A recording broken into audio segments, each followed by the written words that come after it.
Hello friends, this is Shubham here और मैं आपका स्वागत करता हूं अपने चैनल गुप्तास क्लासेस में। और जैसे कि हमने देखा कि बहुत सारे एग्ज़ाम्स अभी निकल के गए हैं कॉमर्स से रिलेटेड, और आगे बैक टू बैक अब कॉमर्स से रिलेटेड कुछ एग्ज़ाम्स आने वाले हैं, है ना। तो उसके रिगार्डिंग हम अब क्या करा करेंगे, हम सिर्फ और सिर्फ एमसीक्यू प्रैक्टिस कराया करेंगे, क्योंकि कंटेंट वगैरह ऑलरेडी हमें ऐसा मतलब डिमांड आई है कि कंटेंट वगैरह तो ऑलरेडी सब बच्चों पे रहता है, बट उनकी प्रैक्टिस नहीं हो पाती है। तो उसके लिए हम यहाँ पे वीडियोस बनाएंगे, ठीक है। और ये वीडियोस हम कंटिन्यूटी में बनाएंगे, ठीक है। ये हमारा चैनल है गुप्तास क्लासेस के नाम से। आप इसको यूट्यूब पे आप इसको सब्सक्राइब कर सकते हैं, ताकि आपके को बैक टू बैक हमारे लेक्चर्स मिलते रहें, ठीक है। तो आज हम जो क्वेश्चंस लेके आए हैं वो क्वेश्चंस हैं हमारे हमारे जो क्वेश्चंस हैं वो हैं हम्म, हमारे क्वेश्चंस हैं वो हैं आपके बिजनेस स्टडीज से रिलेटेड जो है, ठीक है। और ये मोस्टली जो क्वेश्चन जो हमने तैयार किए हैं वो एनसीईआरटी बेस्ड किए हैं, ठीक है। एनसीईआरटी बेस्ड इसलिए क्योंकि एनसीईआरटी एक रेफरेंस पॉइंट रहता है हर एग्ज़ाम पॉइंट ऑफ व्यू से। चाहे आप कितनी भी एग्ज़ाम ले लीजिए, चाहे वो पीजीटी लेवल का एग्ज़ाम हो, टीजीटी लेवल का एग्ज़ाम हो। टीजीटी तो सिर्फ हमारा आपका यूपी में ही होता है, ठीक है। वो वैकेंसी भी अभी पता नहीं कब तक क्लियर हो पाएगी, 1 डेढ़ साल से तो फॉर्म ही उसका भरे हुए टाइम हो चुका है। तो चलिए हम स्टार्ट करते हैं, time without wasting any time, ठीक है। तो मैं 1 सेकंड का मुझे टाइम दीजिए, मैं ज़रा इसमें आवाज़ एक बार चेक कर लूँ कि आवाज़ आ रही है या नहीं। हम्म, 1 सेकंड।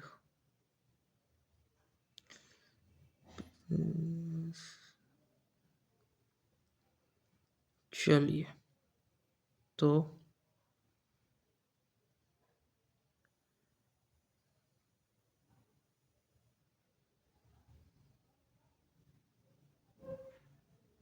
चलिए तो देखते हैं यहाँ पे कौन कौन से क्वेश्चन हैं हमारे। पहला क्वेश्चन देखते हैं। पहले क्वेश्चन में क्या है, which is not a separate functions of management, ठीक है। तो इसमें क्या बोल रहा है कि which is not a separate function of management out of the following. इन सब में से हम ये कह सकते हैं, ये पूछना चाह रहा है कि इन सब में से ऐसा कौन सा है जो सेपरेट फंक्शन की तरह ट्रीट नहीं किया जाता है मैनेजमेंट में, ठीक है। क्या कंट्रोलिंग फंक्शन है, क्या स्टाफिंग फंक्शन है, फंक्शन है, क्या प्लानिंग फंक्शन है, फंक्शन है, क्या कोऑपरेटिंग फंक्शन है। कोऑपरेटिंग वैसे देखा जाए तो फंक्शन नहीं है, क्योंकि हम देखते हैं ना, क्या देखते हैं, हमारे जो मेनली जो फंक्शंस हैं वो कौन कौन से होते हैं, planning, organising, staffing, directing and controlling, है ना, यही तो रहते हैं, ठीक है। बट हम क्या कहते हैं, हम ये कहते हैं कि कोऑपरेटिंग को हम अलग से कोई फंक्शन नहीं मानते, मतलब लाइक कि उसको हम इन सब से अलग नहीं मानते हैं। और उसको हम कैसे ट्रीट करते हैं, कोऑपरेटिंग को हम ऐसे ट्रीट करते हैं कि कोऑपरेटिंग एक कोई सेपरेट फंक्शन नहीं है मैनेजमेंट का। क्यों? क्योंकि ये कहीं ना कहीं हर फंक्शन के साथ इन्वॉल्व रहता है। तो इसकी का आंसर क्या बन जाएगा, इसका आंसर बन जाएगा आपका कोऑपरेटिंग, ठीक है।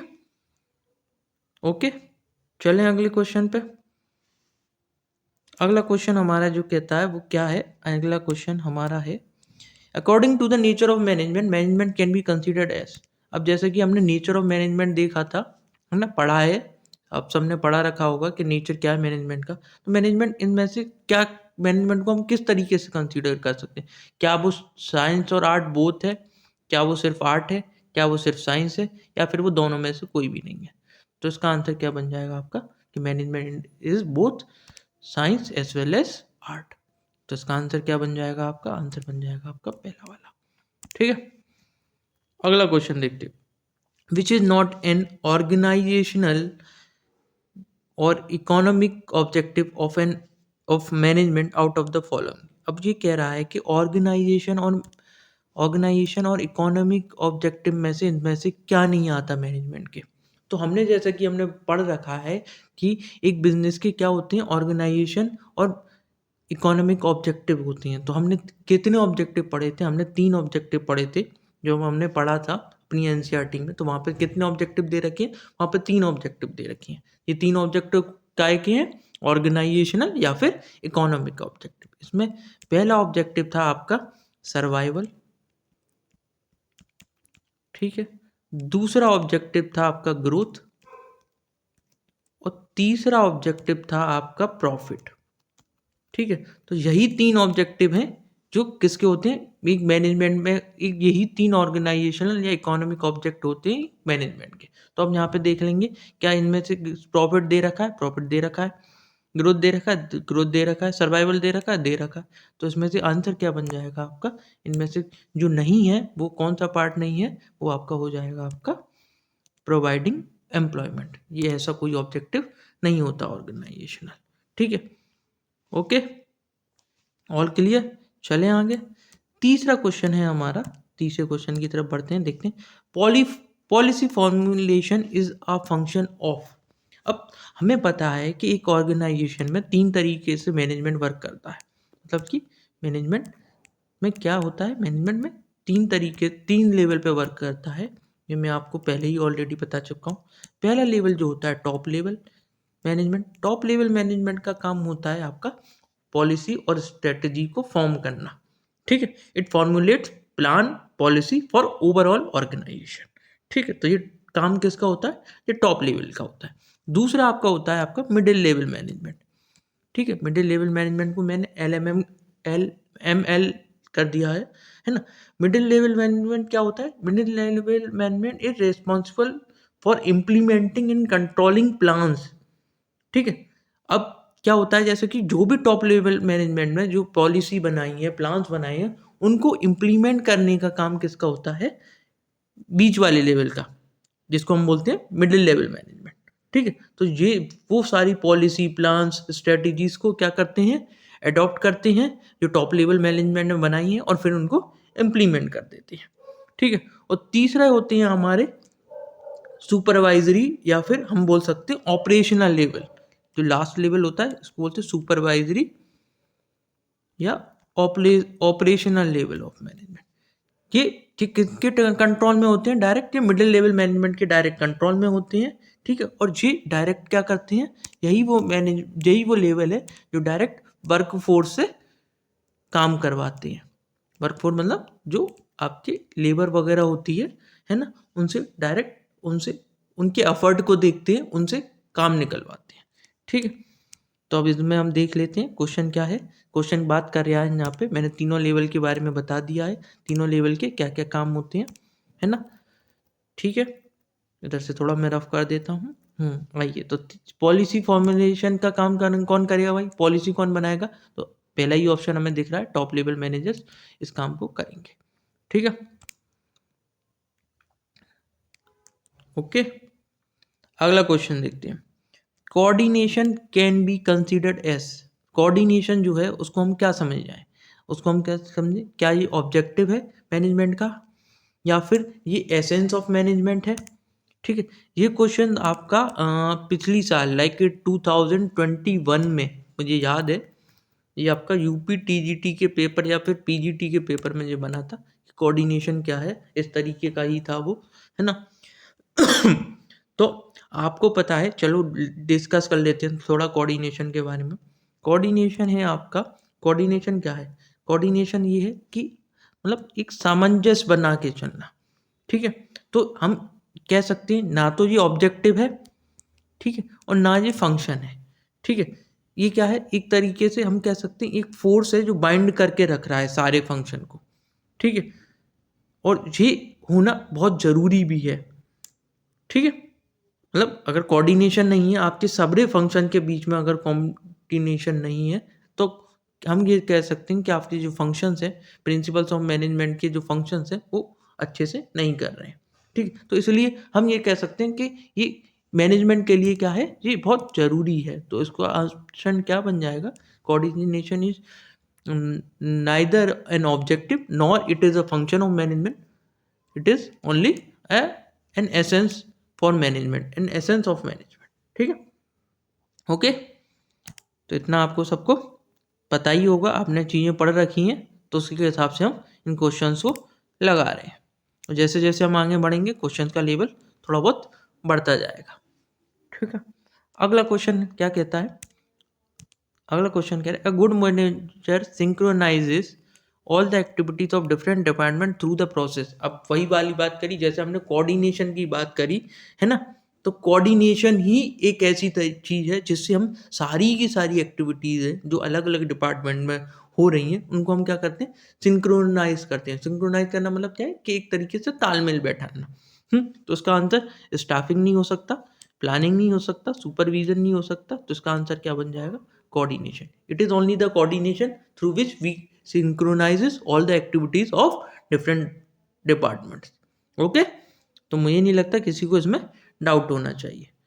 चलें आगे, चलिए नेक्स्ट क्वेश्चन पे बढ़ते हैं। अगला क्वेश्चन है question number 7, under which function of management policy and strategies are formulated. अभी हमने ऊपर डिस्कस किए थे अपने तीनों लेवल ऑफ मैनेजमेंट को, तो उसमें हमने क्या देखा था कि पॉलिसी और स्ट्रेटेजीज को जो बनाने का काम होता है वो होता है टॉप लेवल मैनेजमेंट का काम। ठीक है, अच्छा अब जी फंक्शन की बात कर रहा है, ठीक है, कि किस फंक्शन के अंदर आप पॉलिसी और स्ट्रेटजीज का निर्माण करेंगे। तो ये हमको पहले ही पता है कि हमने सारे फंक्शंस जो हैं उसको कहीं ना कहीं पढ़ा है ना, और हमको पता है कि कौन कौन से फंक्शंस में किस किस तरीके की हम चीज़ों को अडॉप्ट करते हैं। तो इसका आंसर आपका ऑर्गेनाइजेशन नहीं होगा। ऑर्गेनाइजेशन में क्या करते थे, हम रिसोर्सेज को ऑर्गेनाइज करते थे और एक ऑर्गेनाइजेशनल स्ट्रक्चर बनाते थे। ठीक है, कि किस किस बंदे को कहाँ पे बैठाएंगे, किस वर्कफोर्स को किस लेवल पे बैठाएंगे, वो स्ट्रक्चर पूरा डेवलप करते थे। डायरेक्टिंग में हम क्या करते थे, हम लीड करेंगे, डायरेक्ट करेंगे, मोटिवेट करेंगे, है ना, यही सब काम तो करते थे हम। तो ये ऑप्शन ये भी नहीं बनेगा। कंट्रोलिंग में हम कंट्रोलिंग का काम करेंगे। ठीक है, तो इसका आंसर क्या बन जाएगा? नो डाउट इसका आंसर बन जाएगा प्लानिंग। अब हमें पता था कि हम प्लानिंग में क्या करते थे, बहुत सारे प्लान्स बनाते थे, जैसा कि आपको याद हो। अगर आपने एनसीईआरटी पढ़ी है तो आपको याद होगा कि हम बहुत सारे प्लान्स बनाते थे। तो उसमें बहुत सारे प्लान्स हैं, जैसे उसमें अलग अलग तरीके के प्लान्स बनाते थे। एक होता था आपका ऑब्जेक्टिव, एक होता था आपका स्ट्रेटजी। इनके बारे में अच्छी तरीके से डिफाइन कर रखा है आपका एनसीईआरटी में, अगर आपने नहीं पढ़ी है तो आप पढ़ सकते हैं। एक होता था आपका पॉलिसी, और आप मुझसे कहेंगे तो मैं इन पे भी वीडियो बना दूंगा। इन सब में क्या डिफरेंस होता था, अगर आपको नहीं पता है ये सब चीज़ें तो उसके लिए आपको एनसीईआरटी पढ़नी पड़ेगी। ठीक है, पॉलिसी होता था, प्रोसीजर होता था, मेथड होता था, रूल होता था, प्रोग्राम होता था, बजट होता था। ये सब प्लानिंग फंक्शन के अंडर आते थे, और ये सब पूरा की पूरा ये सब चीज़ें डिफाइन है आपके एनसीईआरटी में। अगर आपने नहीं पढ़ी है तो जागिए और पढ़िए। एनसीईआरटी बहुत ही इंपॉर्टेंट बुक है ना, और उसी के बेसिस पे मोस्टली सारे एग्जाम्स के पेपर जो है वो बनते हैं। ठीक है, अगले क्वेश्चन की तरफ बढ़ते हैं। अगला क्वेश्चन है हमारा, एफिशिएंसी इज कंसर्न्ड विद। अब दो तरीके की चीज़ें थी वहाँ पे, अगर आपने बुक पढ़ी है ना, तो हमें पता है कि दो तरीके की चीज़ें होती हैं। एक होती है आपकी एफिशिएंसी, एक होता है आपका इफेक्टिवनेस। एक होता है आपका इफेक्टिवनेस। मैं दोनों चीज़ों को यहाँ पे शॉर्ट में समझा देता हूँ, है ना। तो एफिशिएंसी में क्या होता है, एफिशिएंसी में होता है कि आपका जो होता है optimum utilisation of funds.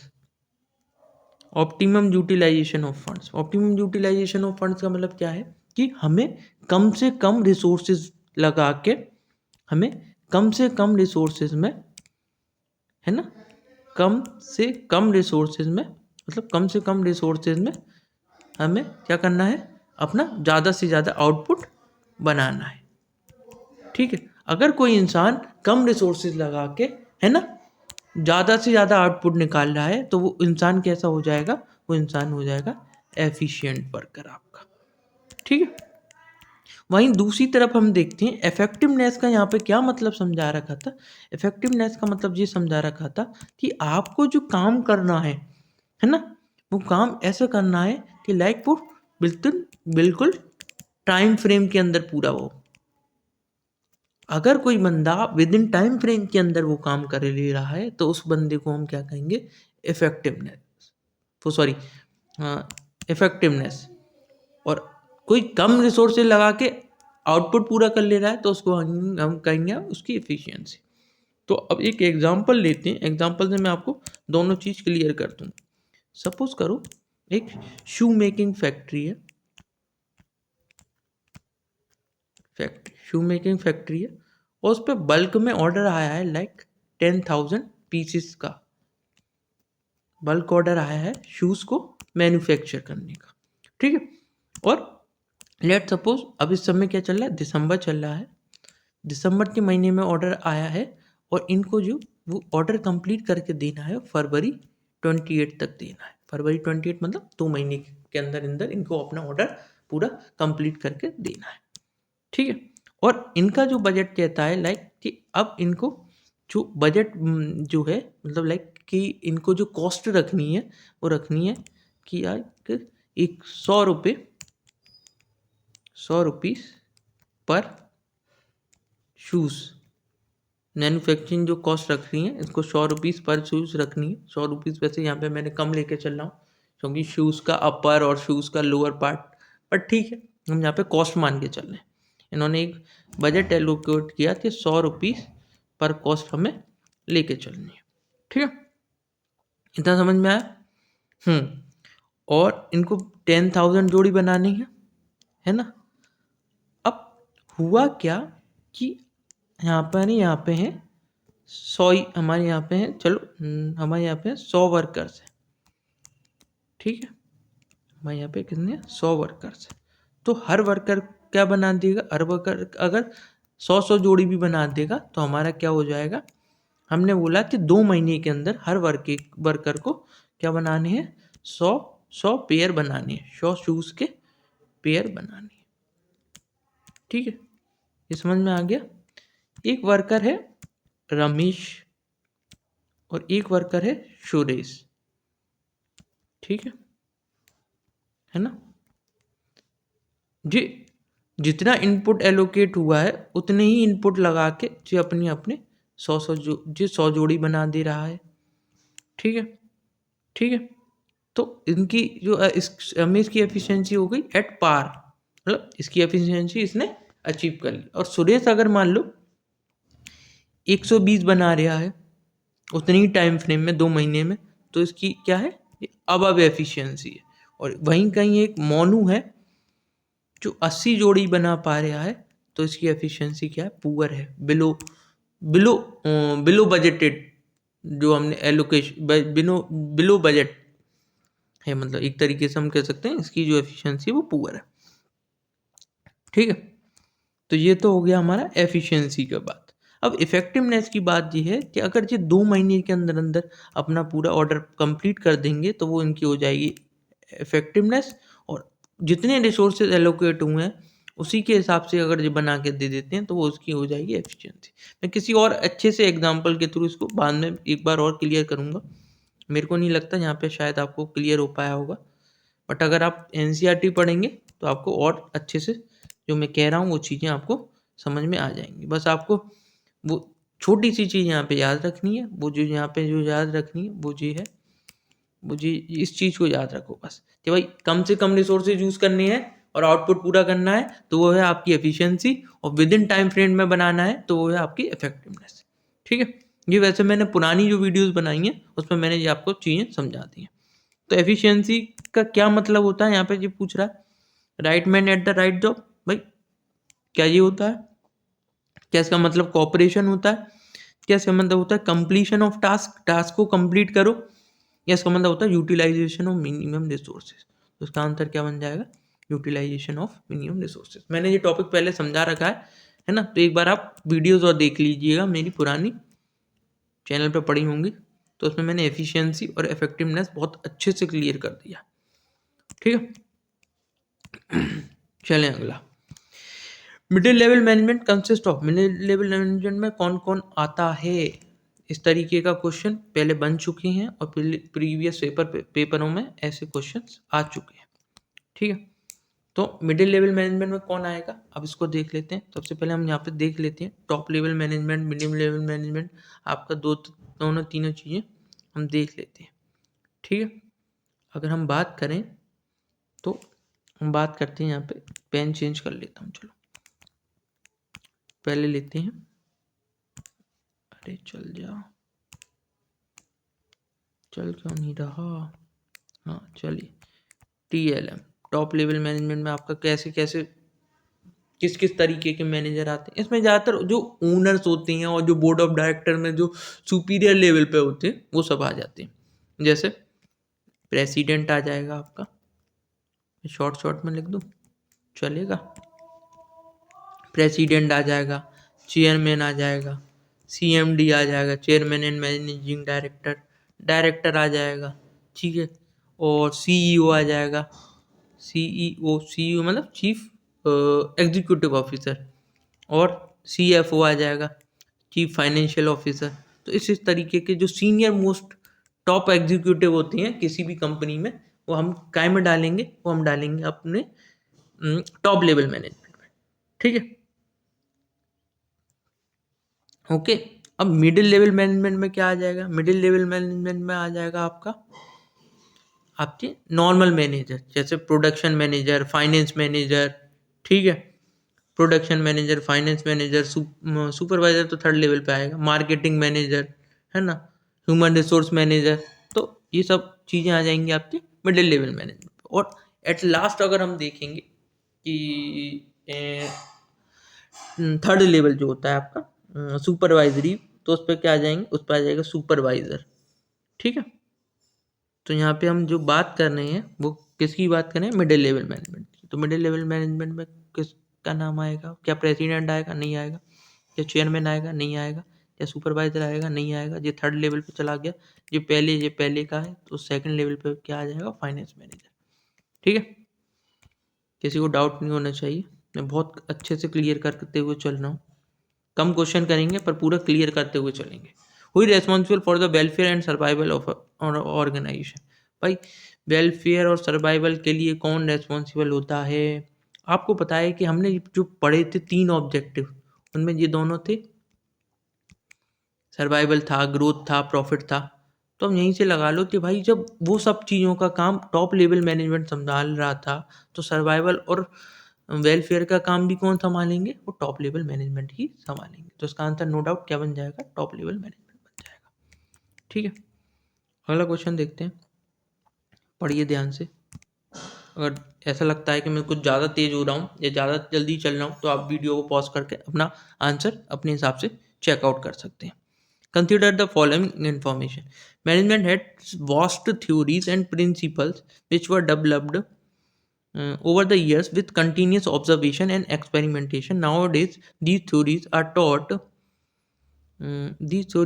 taught as disciplines in various institutes. However, in real life, managers must apply these theories in a unique manner as per the condition, which requires practice. Which aspect of management is being highlighted in the following in the given information. तो क्या कह रहा है, एक उन्होंने पूरी एक ये पैराग्राफ से लिख के दे दिया है। अब इसमें पूछ रहा है कि इसमें कौन से एक्सपेक्ट को, मैनेजमेंट के कौन से एक्सपेक्ट को हाईलाइट किया है इस पूरी इंफॉर्मेशन में। क्या इसमें मैनेजमेंट ऑफ आर्ट को हाईलाइट किया, management as an art, as a science को हाईलाइट किया, मैनेजमेंट एज अ प्रोफेशन, या सब कुछ। ठीक है, तो अब हम इनको क्या करेंगे, अब हम इस क्वेश्चन को थोड़ा पार्ट्स में देखेंगे, है ना, और पार्ट्स में देखेंगे तो हमें समझ में आएगा कि क्या ये तीनों चीज़ों को कैप्चर कर रहा है, क्या ये एक ही चीज़ को कैप्चर कर रहा है, या अब देखो ध्यान से देखो, मैनेजमेंट हैज़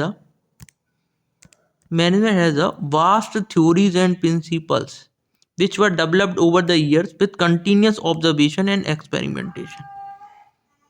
ठीक है ना, तो हमने क्या पढ़ा था, हमने क्या पढ़ा था, साइंस से क्या ये चीज़ें मैच कर रही हैं, क्या साइंस में थ्योरीज और प्रिंसिपल्स होते हैं। हाँ जी, थ्योरीज और प्रिंसिपल तो होती हैं। क्या वो बहुत सालों में इवॉल्व होके आए हैं, मतलब डेवलप्ड ओवर द ईयर्स का मतलब यहाँ पे क्या है कि वो ऐसे प्रिंसिपल और थ्योरी जो बहुत सालों में इवॉल्व होके आए हैं। कैसे? कंटिन्यूस ऑब्जर्वेशन से और या फिर एक्सपेरिमेंटेशन से। तो साइंस का ये रूल इसके हिसाब से फिट बैठता है जो बात कह रहा है। ऐसा होता है या नहीं होता है? साइंस में होता है ना। आपको पता होगा कि जो साइंस की जो थ्योरीज हैं या साइंस के जो प्रिंसिपल्स हैं, अब जैसे बात करें लॉज की, बात करें आपकी लॉ ऑफ मोशन की बात करें, है ना, या इन सब चीज़ों की बात करें जो साइंस में डायरेक्टली रिलेट करती हैं, तो हमें ये पता है कि साइंस में जो थ्योरीज और प्रिंसिपल्स होते हैं वो बहुत सालों में इवॉल्व हुए हैं। ठीक है, वो कैसे होंगे? कंटिन्यूस ऑब्जर्वेशन और एक्सपेरिमेंटेशन। तो साइंस वाला तो भाई इसमें फिट बैठ गया। अगला देखते हैं आपको क्या आर्ट में फिट बैठ रहा है, और तीसरा क्या है, क्या ये प्रोफेशन में फिट बैठ रहा है। अगला देखते हैं। Now days these theories are taught as a discipline in various institutes. अब क्या कह रहा है, जो मैनेजमेंट की जो थ्योरी और प्रिंसिपल है वो अलग अलग इंस्टीट्यूट में पढ़ाए जा रहे हैं। तो कैसे? जैसे हम आईआईएम मान लें, या एमबीए करने के लिए आप और भी अदर कॉलेजेस हैं, मैनेजमेंट की एक डिग्री होती है ना, मास्टर ऑफ बैचलर एडमिनिस्ट्रेशन। तो अब ये डिग्री करने के लिए आपको कहाँ जाना पड़ता है? अलग अलग कॉलेजेस में जाना पड़ता है, और वहाँ पे जाते हम इन चीज़ों को, इन थ्योरीज को सीखते हैं, पढ़ते हैं। क्यों पढ़ते हैं? ताकि हम अपने प्रोफेशन में इन सभी थ्योरीज का यूज़ कर सकें, है ना। हमारा अपना जो भी अपनी अपना जो भी स्किल्स हैं, या जो भी अपना सब्जेक्ट पैटर्न रहता है, जैसे मान लो कोई फाइनेंस में एक्सपर्ट है तो फाइनेंस मैनेजर की पोस्ट के लिए फिर वो अप्लाई करेगा, है ना। कोर स्ट्रीम रहती है आपकी एमबीए में, कोई एचआरएम से ले रहा है, कोई ह्यूमन रिसोर्स से ले रहा है, कोई मार्केटिंग में जा रहा है। तो ये सब चीज़ें हैं। तो theories are taught as a discipline institute. तो ये क्यों पढ़ते हैं हम? ताकि हम अपने प्रोफेशन में अच्छे से अच्छा वर्क कर सके। तो प्रोफेशन वाली बात भी सही हो गई। अब रियल लाइफ में देखते हैं क्या कह रहा है। How in real life manager must apply this theory in a unique manner as per the condition which require practice. अब वो क्या कह रहा है कि अब मैनेजर क्या करता है, इन थ्योरीज को क्या करता है, अपने हिसाब से यूज करता है। तो हमको पता है कि भाई आर्ट का मतलब क्या है। आर्ट का मतलब भी यही है ना, कि अपने हिसाब से स्किलफुली इन थ्योरीज का यूज करना। तो साइंस भी हो गया, आर्ट भी हो गया, और प्रोफेशन भी हो गया। तो इसका आंसर क्या बन जाएगा? इसका आंसर ये तीनों बन जाएंगे। ठीक है, तो ऑल ऑफ द अबव इसका आंसर बन जाएगा। ठीक है, अगला क्वेश्चन देखते हैं। अगला क्वेश्चन है Vijoy was assigned the task of, जो उससे रिलेटेड है एफिशिएंसी और इफेक्टिवनेस। इसमें मैं आपको पूरा क्लियर कर दूंगा, अगर आपको समझ में नहीं आया होगा तो चलिए। विजय को कितने असाइन टास्क किए थे? विजय को असाइन किया था टास्क कि भाई आपको कितने 100 यूनिट प्रोड्यूस करनी है।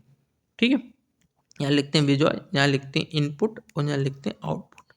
तो उनको क्या कितने यूनिट बनानी है? 100 यूनिट आउटपुट बनाना है, 100 यूनिट आउटपुट बनाना है। कितने यूनिट का यूज़ करते हैं? 50 यूनिट इनपुट लगा के 100 यूनिट आउटपुट बनाना है। कितने दिन में? 10 दिनों में। ठीक है, हाउएवर इन 10 दिन में क्या किया विजय सामने? However in 10 days he was able to produce only 80 units. इन 10 दिनों में उन्होंने कितने बनाए हैं? सिर्फ और सिर्फ 80 यूनिट्स बनाए। While all the units of input were exhausted. 50 unit लगा के उन्होंने क्या बनाए हैं? 80 यूनिट इन्होंने ये काम किया है साहब इन्होंने। ठीक है, which of the following expect is been achieve by the Vijay. Vijay ने कौन सा एक्सपेक्ट को अचीव किया है? तो हमने क्या देखा था? एफिशिएंसी को पहले देखते हैं। एफिशिएंसी का मतलब क्या होता था? कम यूनिट लगा के ज़्यादा यूनिट बनाना। तो विजय का काम था 100 यूनिट बनाना 50 यूनिट लगा के। तो विजय ने 50 की 50 यूनिट तो खर्च कर दिए, पर क्या वो पूरा 100 यूनिट बना पाए? नहीं बना पाए। तो उनकी एफिशिएंसी यहाँ पे क्या है? पुअर है ना। ठीक है, अगला देखते हैं क्या उन्होंने ये 10 दिनों में पूरा काम कंप्लीट कर दिया है? तो 10 दिन ऑलरेडी हो चुके हैं। वो कह रहा है ना 10 दिन ऑलरेडी हो चुके हैं। हाउएवर इन 10 days 10 दिन ऑलरेडी हो चुके हैं। बट विजॉय ने जो आउटपुट दिया है 10 दिन में वो स्टिल कितना है? अभी भी 80 है। तो क्या इफेक्टिवनेस है इफेक्टिवनेस भी नहीं है भाई बिजॉय के काम में। तो हम यहाँ पे कहेंगे एफिशिएंसी नहीं है इसका ऑप्शन, मतलब एफिशिएंसी भी नहीं है, इफेक्टिवनेस भी नहीं है, तो यहाँ पे ऑप्शन क्या बन जाएगा, उसका ऑप्शन बन जाएगा सी। इसमें इफेक्टिवनेस भी नहीं है इनके काम में और एफिशिएंसी भी नहीं है। ठीक है, अब समझ में आ गया इफेक्टिवनेस और एफिशिएंसी का मतलब, इस एग्जांपल से आपको क्लियर हो गया होगा इस क्वेश्चन से।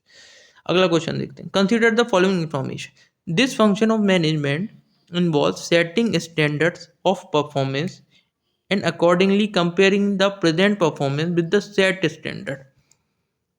ठीक है, इस फंक्शन में क्या कह रहे हैं आप, इस फंक्शन में क्या करते हैं हम, इस फंक्शन में पहले हम क्या करते हैं, स्टैंडर्ड्स को सेट करते हैं, है ना, और स्टैंडर्ड्स को सेट करने के बाद हम क्या करते हैं, उसके हिसाब से फिर हम प्रेजेंट परफॉर्मेंस को कंपेयर करते हैं उस सेट स्टैंडर्ड्स के साथ। मतलब पहले क्या करेंगे, स्टैंडर्ड्स को सेट करेंगे, ठीक है, और फिर एक्चुअल में उन अपनी परफॉर्मेंस, जो एक्चुअल परफॉर्मेंस होगी, इन दोनों को हम क्या करेंगे, कंपेयर करेंगे इन दोनों चीज़ों को। तो ऐसा हम कौन से फंक्शन में करते हैं ये पूछना चाह रहा है। तो आप सबको पता है ये हम किस फंक्शन में करते हैं, ये हम कंट्रोलिंग में करते हैं, कंट्रोलिंग में करते हैं ना। ये हम करते हैं कंट्रोलिंग में। चलिए अगला देखते हैं। आपको दो स्टेटमेंट दे रखे हैं, पहला स्टेटमेंट पढ़ते हैं। Principles of management were developed over year through continuous observation and experimentation. ठीक है भाई, ये बात सही है, ये हमने ऑलरेडी अभी ऊपर देखी थी, ये साइंस के हिसाब से ये बात सही है। दूसरा, principle of management can be applied as they are and do not require any modification. क्या कह रहा है कि जैसे के जैसे प्रिंसिपल हैं हमें उनको वैसा की वैसा ही लगाना पड़ेगा, उसमें क्या हम कोई मॉडिफिकेशन नहीं कर सकते क्या, ये स्टेटमेंट। अब वो पूछा इनमें से कौन सा स्टेटमेंट करेक्ट है, तो आप बताइए कौन सा स्टेटमेंट करेक्ट है। क्या पहला वाला स्टेटमेंट करेक्ट है, पहला वाला तो स्टेटमेंट करेक्ट है। क्या सेकंड वाला करेक्ट है, साफ सेकंड वाला करेक्ट नहीं है, क्योंकि अभी हमने पढ़ा था कि ये मैनेजमेंट अपनी आर्ट या अपनी स्किल्स लगा के उनमें थोड़े बहुत अपनी चेंजेस कर सकता है मैनेजमेंट के प्रिंसिपल्स में। ठीक है, अपने हिसाब से उनको क्या कर सकता है, वो अप्लाई कर सकता है। ठीक है, तो इसमें सब में क्या बन जाएगा, ऑप्शन 1 वाला ही बन जाएगा, बाकी ऑप्शन आपके क्या हो जाएंगे, गलत हो जाएंगे। अगला देखते हैं। Neha recently join AVC limited. Neha ने अभी अभी क्या करा है, एवीसी लिमिटेड ज्वाइन करिए। Where her responsibility include the following. उसकी रेस्पॉन्सिबिलिटी क्या क्या है, नेहा ने अभी वो क्या कर रही है, क्या क्या काम कर रही है एवीसी लिमिटेड में। एवीसी लिमिटेड में वो कर रही है, कोऑर्डिनेट कर रही है डिफरेंट एक्टिविटीज़ को ऑर्गेनाइजेशन में। ठीक है, और क्या क्या कर रही है, कोऑर्डिनेशन बना के चल रही है अलग अलग एक्टिविटीज़ के साथ, मतलब है ना, अलग अलग डिपार्टमेंट की अलग अलग एक्टिविटीज़ होती हैं, तो उसके साथ वो कोऑर्डिनेशन कर रही है। उसके अलावा क्या कर रही है, keep an I on the changes in the business environment. भाई बिजनेस के जो एनवायरनमेंट होते हैं, है ना, उस पर भी उसकी पैनी नज़र है। तीसरा, उसने क्या किया, formulation of goals and objective of the organisation. Organisation के जो गोल्स हैं, है ना, उसका निर्माण किया उसने, जो ऑब्जेक्टिव्स हैं ऑर्गेनाइजेशन के उसका निर्माण किया उसने। तो अब ये पूछा है, according to the given information at which level of management has Jyoti joined. Sorry, यहाँ पे ज्योति की जगह यहाँ पे नेहा होगा, ये यहाँ पे गलत मिसप्रिंट हो गया, तो यहाँ पे हो जाएगा आपका नेहा। तो नेहा कौन से मैनेजमेंट के कौन से लेवल पे वर्क कर रही है, तो आपको सीधे सीधे बताया भाई, कोऑर्डिनेशन का काम तो खैर बाकी लेवल पे भी होता है। क्यों, क्योंकि coordination is an essence of management. ठीक है, तो इस वाले सिर्फ एक पॉइंट दे रखा होता तो इससे हम जज नहीं कर पाते पूरी तरीके से। देखो साफ चीज़ बताऊं तो मैं, क्योंकि कोऑर्डिनेशन क्या है, ये एसेंस ऑफ मैनेजमेंट है। कोऑर्डिनेशन आपको हर लेवल पे मिलेगा, पहले लेवल पे भी, दूसरे लेवल पे भी, थर्ड लेवल पे भी, सब एक दूसरे से बना के चलती हैं, तभी आपके गोल्स और ऑब्जेक्टिव्स कंप्लीट हो पाते हैं। ठीक है, दूसरा देखते हैं भाई, बिजनेस एनवायरनमेंट पे एक आई रखना मतलब बिजनेस एनवायरनमेंट को देख के चलना। ठीक है, ये वाला एक तरीके से हम कह सकते हैं टॉप लेवल मैनेजमेंट में आ जाएगा, जस्ट बिकॉज बिजनेस एनवायरनमेंट को देखने का पूरा जिम्मा एक तरीके से टॉप लेवल मैनेजमेंट पे ही होता है कि एनवायरनमेंट में क्या चेंजेस आ रहे हैं। ठीक है, स्टैटिक चेंजेस हैं, डायनामिक चेंजेस हैं। ठीक है, हम बिजनेस एनवायरनमेंट का जब आगे पढ़ेंगे तो आप पढ़ेंगे उसमें पेस्टल। ठीक है, पेस्टल करके हम पढ़ेंगे। Political environment, economic environment, social environment, technological environment, और ई से और क्या बन गया आपका, ये हो गया आपका लीगल एनवायरनमेंट, और ये हो गया एनवायरनमेंट, एक्सटर्नल एनवायरनमेंट। ये इकोनॉमिक हो गया, ये एक्सटर्नल हो गया। इस तरीके से हम सारी चीज़ों को ब्रीफ में वहाँ पे देखेंगे अगर हमें एनवायरनमेंट के एमसीक्यू किए तो। ठीक है, बस हम एमसीक्यू करेंगे। कंटेंट वगैरह आपको चाहिए हो तो आप मेरे को मेरे ये टेलीग्राम पे मैसेज वगैरह कर सकते हैं, या डायरेक्टली भी कर सकते हैं। ठीक है, तो इसका आंसर क्या बन जाएगा? इसका आंसर बन जाएगा आपका goals of formulation of goals and objective का काम कौन करता है? ये भी काम टॉप लेवल मैनेजमेंट ही करता है। ठीक है, तो इसका आंसर बन जाएगा आपका आंसर बन जाएगा टॉप लेवल मैनेजमेंट। अगला देखते हैं, which of the following statement is not true with regard to management. भाई कौन सा स्टेटमेंट ट्रू नहीं है मैनेजमेंट के रिगार्ड से? Management as a process can not be seen. क्या मैनेजमेंट हमको दिखता नहीं है क्या? As a process can not be seen, तो जी हमने पढ़ा है ना, एनसीईआरटी में ये दे रखा है कि मैनेजमेंट का जो प्रोसेस है वो इनविजिबल है। उसका रिजल्ट तो दिखता है बट वो प्रोसेस क्या चल रहा है वो नहीं दिखता। तो जी बात आपकी है, सही बात है, पर यहाँ पे हमें क्या ढूंढनी है? गलत बात ढूंढनी है। ठीक है, दूसरा देखते हैं, ऑल ऑर्गेनाइजेशन रिक्वायर मैनेजमेंट। भाई ये बात भी हमने पढ़ी है, चाहे ऑर्गेनाइजेशन छोटी हो चाहे बड़ी हो, हर एक ऑर्गेनाइजेशन में आपको मैनेजमेंट की ज़रूरत पड़ेगी। चाहे वो प्रॉफिट मेकिंग है या नहीं है तो भी मैनेजमेंट की ज़रूरत पड़ेगी। तो ये वाली बात भी आपकी क्या हो गई? सही हो गई। ठीक है, अगला देखते हैं, various function of management are perform one after the another. चलो इसको बाद में देखेंगे, पहले अगला देखते हैं, management is dynamic in nature. साहब ये बात भी सही है, मैनेजमेंट क्या है? डायनेमिक है ना, कोई स्टैटिक तो है नहीं। तो ये बात भी आपकी सही हो गई, है ना, ये वाली बात भी सही हो गई। तो ये वाला पॉइंट रह गया कि various function of management are perform one after the another. अब आपको एज अ, जब आप पढ़ोगे ना, आपको ऐसा लगेगा कि भाई सब कुछ एज अ फंक्शन, जब आप पढ़ोगे कि भाई पहले प्लानिंग हो रहा है, फिर ऑर्गेनाइजेशन हो रहा है, फिर स्टाफिंग हो रहा है, फिर डायरेक्टिंग हो रहा है, फिर कंट्रोलिंग हो रहा है, ये सब एक लेवल में चल रहा है, like one after another. But ऐसा नहीं है जी, फंक्शन जो होती हैं आपस में क्या होती हैं? इंटर रिलेटेड होती हैं, इंटर रिलेटेड इन इंटरडिपेंडेंट, एक दूसरे पर डिपेंडेंट भी है और एक दूसरे से रिलेटेड भी है ना। तो हम कभी ये नहीं कह सकते कि एक फंक्शन पहले होगा फिर उसके बाद दूसरा होगा, है ना, ये आपस में इंटर रिलेटेड है। तो हमारा ये वाला पॉइंट जो होता है वो गलत हो जाता है, और वही आपका आंसर बन जाता है। तो इसका आंसर क्या बन जाएगा? आपका सी वाला आंसर बन जाएगा। ठीक है, अगला देखते हैं, consider the following information, P Y Q limited is a cloth manufacturing firm. एक क्लॉथ मैन्युफैक्चरिंग फर्म है पी वाई क्यू लिमिटेड। ठीक है, क्या हो गया इसमें, चल क्यों नहीं रहा है? चलिए, in a financial year 15-16 it earn a profit of 30 crore. 30 crore का प्रॉफिट हुआ है, which was well above the cost which it incurred of ₹10 crore. मतलब 10 करोड़ की आपकी लागत लगी है इसमें, पी वाई क्यू लिमिटेड में 10 करोड़ की कॉस्ट थी और 30 करोड़ का इन्होंने प्रॉफिट कर लिया। ठीक है, one of the highlighting feature of the firm is that it uses technique of production that are environment friendly. इनकी सबसे खास बात ये थी कि इन्होंने जब 30 करोड़ का प्रॉफिट किया है तो उसमें अब जब इन्होंने अपना जो जो भी प्रोडक्ट था या जो भी इनकी सर्विसेज थी उसमें जो टेक्निक का इन्होंने यूज़ किया है, प्रोडक्शन टेक्निक का, उसमें वो प्रोडक्शन टेक्निक कैसे थी? एनवायरमेंट फ्रेंडली थी। ठीक है, however the employees of the firm are dissatisfied at the salaries that are less than the industry standard। मतलब एम्प्लॉयज जो थे वो क्या थे उस फर्म के, वो थे आपके डिससेटिस्फाइड, वो सेटिस्फाइड नहीं है। क्यों? क्योंकि उनको जो सैलरी मिली है वो इंडस्ट्री स्टैंडर्ड के हिसाब से सैलरी जो मिली है वो बहुत कम मिली है। ठीक है, जैसे सपोज करो इंडस्ट्री स्टैंडर्ड है मान लो 1000 रुपये पर डे का, 1000 रुपीज़ पर डे का, और एम्प्लॉय को सैलरी मिली है मान लो 700 रुपीज़ पर डे। ठीक है, तो उसके हिसाब से हम देख रहे हैं।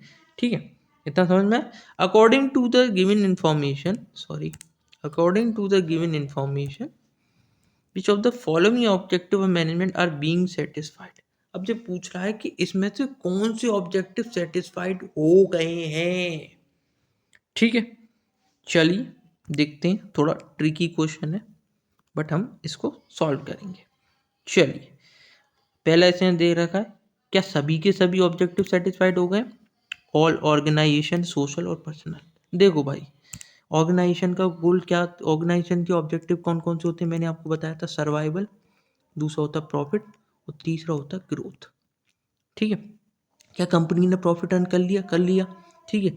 अब प्रॉफिट अर्न कर लिया तो कहीं ना कहीं ग्रोथ उसकी होगी ही, है ना, और ग्रोथ होगी तो कंपनी एग्जिस्ट करेगी, तो सर ये ऑर्गेनाइजेशन के गोल तो उन्होंने अचीव कर लिए हैं, ठीक है। दूसरा देखते हैं हम, दूसरा है आपका सोशल गोल्स। सोशल गोल्स का मतलब ये होता है कि आप जब कंपनी एज अ फैक्ट्री या आपका जो भी बिजनेस है, जब आप समाज में काम कर रहे हो तो आपके ऊपर कुछ दायित्व है, आपके आपकी कुछ ऑब्लिगेशन है जो आपको समाज के हिसाब से फुलफिल करनी पड़ेगी। वो समाज के हिसाब से आपकी ऑब्लिगेशन क्या है कि आपको जो टेक्नोलॉजी लगानी पड़ेगी वो एनवायरनमेंट फ्रेंडली लगानी पड़ेगी। साहब आप बहुत सारे लोगों को रोजगार दे रहे हो, साहब आप सड़कों का निर्माण कर रहे हो, साहब आप फ्री एजुकेशन को डिस्ट्रीब्यूट कर रहे हो, या फ्री में अपने कुछ मतलब कुछ गरीब लोगों की सहायता कर रहे हो, तो जिस तरीके की चीज़ें काय में आ जाती हैं सोशल ऑब्जेक्टिव्स में। तो यहाँ पे उन्होंने एक पॉइंट को हाईलाइट किया है, जी यहाँ पे देखें, एनवायरनमेंट फ्रेंडली चीज़ों का यूज़ किया है उन्होंने टेक्नोलॉजी का। तो दूसरा जो सोशल ऑब्जेक्टिव था वो भी कंप्लीट हो गया, ठीक है। ऑर्गेनाइजेशन का हो गया, सोशल हो गया। अब देखते हैं क्या पर्सनल ऑब्जेक्टिव हुआ है। अब पर्सनल ऑब्जेक्टिव यहाँ पे आ जाता है, पर्सनल ऑब्जेक्टिव बेसिकली जो डील करता है वो पर्सन से रिलेटेड करता है। पर्सनल ऑब्जेक्टिव किससे डील करेगा? पर्सन से, क्योंकि जस्ट बिकॉज आप पूरे ऑर्गेनाइजेशन की बात करोगे तो बना तो वो एक एक पर्सन से ही है ना। हम्म अब हमने देखा कि एम्प्लॉयज हैं, जो इंडिविजुअल एम्प्लॉयज हैं, वो क्या थे? डिससेटिस्फाइड थे, मतलब वो सेटिस्फाइड नहीं थे। क्यों? क्योंकि उनको सैलरी नहीं मिली है अच्छे से। तो क्या उनके पर्सनल ऑब्जेक्टिव जो होंगे एज अ इंडिविजुअल एम्प्लॉय के, क्या वो पूरे हो पाएंगे? नहीं हो पाएंगे। तो यहाँ पे ऑर्गेनाइजेशन ने सिर्फ और सिर्फ अपने दो ऑब्जेक्टिव को पूरी तरीके से फुलफिल किया है, और वो कौन कौन से हैं? ऑर्गेनाइजेशनल और सोशल। तो इसका आंसर क्या बन जाएगा? इसका आंसर बन जाएगा आपका सी, ठीक है। अगला देखते हैं, providing motivation and leadership is a part of which of the following function of management. बहुत सरल सा क्वेश्चन है, ठीक है। ऐसे क्वेश्चन भी आ जाते हैं, क्योंकि सारे के सारे जैसे 100 क्वेश्चन है तो सारे के सारे क्वेश्चन डिफिकल्ट तो नहीं करेगा ना एग्जाम में। कुछ सरल भी होंगे, कुछ मीडियम लेवल के होंगे, कुछ हाई लेवल के होंगे। तो इसका आंसर आप बताने की मेरे को ऐसा कुछ ज़रूरत नहीं है। तो इसका आंसर क्या बन जाएगा? ऑर्गेनाइजेशन होगा, ऑर्गेनाइजिंग होगा, नहीं होगा, स्टाफिंग होगा, बताओ, नहीं होगा, डायरेक्टिंग होगा, हम्म होगा, बताओ। इसका आंसर होगा डायरेक्टिंग, ठीक है। कंट्रोलिंग भी नहीं होगा। तो आंसर क्या बन जाएगा आपका? सी, ठीक है। एक मिनट, चलो आगे, थोड़ा दिक्कत दे रहे आज ये पेन। चलें, which of the following levels of management would be responsible for interpreting the policy framed and for assigning work? अरे ये साहब हमने पहले ही पढ़ लिया, तो पहले या दूसरे क्वेश्चन में हमने तीनों लेवल देख लिए थे, तो इसमें मेरे को बताने की जरूरत नहीं। आंसर क्या बन जाएगा? इसका आंसर बन जाएगा आपका B, middle level of management, ठीक है। चलिए, कंसीडर द फॉलोइंग इंफॉर्मेशन। इसमें क्या इंफॉर्मेशन दे रखी है? ये कैसे छपा हुआ है? इनपुट यूनिट सिचुएशन दे रखी है, input unit used, output unit produce, initial 100 200 final situation ए, सिचुएशन 100 200 फाइनेंशियल सिचुएशन 120। चलो एक बार देखता हूँ, बनाते चार्ट के हिसाब से बन जाए। इनपुट इधर देखता हूँ, इनपुट यूज्ड में हो गए आपके, इनिशियल में हो गए, एक बार तो इनिशियल में हो गए 100 और 200, ठीक है। 100 200, एक बार देख रहा हूँ मैं चार्ट बनाते, अगर चार्ट के हिसाब से भी सही बैठ जाएगा तो ठीक है। आउटपुट प्रोड्यूस्ड, इनिशियल ऐसा होगा शायद जी। 100 यूनिट लगा के आपका आउटपुट प्रोड्यूस करने होंगे आपको, आउटपुट प्रोड्यूस होंगे 200, ऐसा कुछ होगा। फिर इसमें सिचुएशन दे रखी है, एक सिचुएशन में क्या बनाया है उन्होंने, 100 200, फिर सिचुएशन दे रखी है 100 250 70 पे 100। पहली सिचुएशन लेके चलें, एक फाइनल सिचुएशन ए में क्या रखा है उन्होंने, 100 लगा के कितना बनाया है, 100 लगा के 250 बना दिया। एक मिनट, ये थोड़ा ऊपर नीचे हो गई है यहाँ पे फिगर, तो मैं एक बार चार्ट बना लूँ पूरा, फिर आपको समझाता हूँ। दूसरे में उन्होंने लगा रखा है 100 लगा के, सॉरी 250 बनाई है, 250। एक मिनट, माफ़ी चाहता हूँ मैं, बस 1 मिनट की बात है, बस ऐसे बना दूँ मैं पूरा। दूसरे सिचुएशन में उन्होंने बनाई है फाइनल सिचुएशन बी सिचुएशन में उन्होंने क्या बनाया है, 70 लगा के 200 है, कितनी है 200, 70 लगा के उन्होंने क्या की है 200। चलिए अब समझा देता हूँ मैं क्या है इस क्वेश्चन में। इसमें कुछ इन्फॉर्मेशन दे रखी है, उन्होंने दे रखा है, उन्होंने सेट पैरामीटर रखा है अपना, स्टैंडर्ड सेट कर रखा है किसी भी कंपनी ने। ये हुआ है लाइक कि आपको इनपुट के मिलेंगे 100 यूनिट और उसमें से आपको आउटपुट बनाना होगा 200 यूनिट, ये आपका सेट स्टैंडर्ड है। तो एक सिचुएशन थी, इसमें 2 सिचुएशन दे रखी हैं, तो मैंने दोनों ऐसे बना दिए। तो एक सिचुएशन है ऐसी, फाइनल सिचुएशन जब आई, एक सिचुएशन में तो क्या हुआ, ए वाली सिचुएशन में 100 यूनिट्स लगाए और 250 यूनिट्स बना दी भाई साहब पास, ठीक। दूसरी सिचुएशन फाइनल सिचुएशन बी में 70 यूनिट्स ही खर्च हुए हैं, बट उन्होंने आउटपुट कितना बना दिया है 200 यूनिट। अब देखते हैं नीचे पूछ क्या रहा है, एफिशिएंसी पूछ रहा है, इफेक्टिवनेस पूछ रहा है। Based on the above information in which of the following situation efficiency can be said to be improved. Efficiency improve किस में हुई है, एफिशिएंसी का हमारा क्या मतलब था भाई, कम से कम इनपुट लगा के ज़्यादा से ज़्यादा आउटपुट निकालना है। तो देखें यहाँ पे इनपुट एलोकेट हुए थे 100, पर इसने आउटपुट निकाल दिए 250 का, मतलब जितनी यूनिट दी गई थी उससे ज़्यादा ही इनपुट निकाला है, जबकि निकालनी थी 200 यूनिट आउटपुट की। दूसरी सिचुएशन में 70, मतलब माल कम लगाया है और इनपुट जो आउटपुट था वो उसको अचीव कर लिया अच्छा खासा। तो एफिशिएंसी तो साफ दोनों में ही है। तो इसमें देखते हैं, इसका आंसर बन जाएगा C, both final situation and B, A and B दोनों में ही एफिशिएंसी को उन्होंने अचीव कर लिया है, इम्प्रूव्ड हुई है। बस वो इम्प्रूव्ड की बात पूछ रहा है, उससे ज़्यादा वो पूछ नहीं रहा है। ठीक है, चलिए यहीं पे एंड करते हैं इस वीडियो को, और मेरे चैनल को सब्सक्राइब कर लीजिए। आपको लगता है मैं अच्छा कंटेंट देता हूँ, सही कंटेंट देता हूँ, तो आप मेरे चैनल पर बने रहिए। मैं ऐसी वीडियो आपके क्वेश्चन से रिलेटेड डालता रहूँगा। पहले मैं टॉपिक की ला रहा था, टॉपिक की बात ऐसा था लाइक कि बहुत से लोगों को, मतलब लाइक जो ऑडियंस है, ऑडियंस की डिमांड आई कि आप सिर्फ और सिर्फ प्रैक्टिस कराएगी ये ज़्यादा से ज़्यादा। तो चलिए बने रहिए, शुभ रात्रि, मिलते हैं अगली वीडियो में, नमस्कार।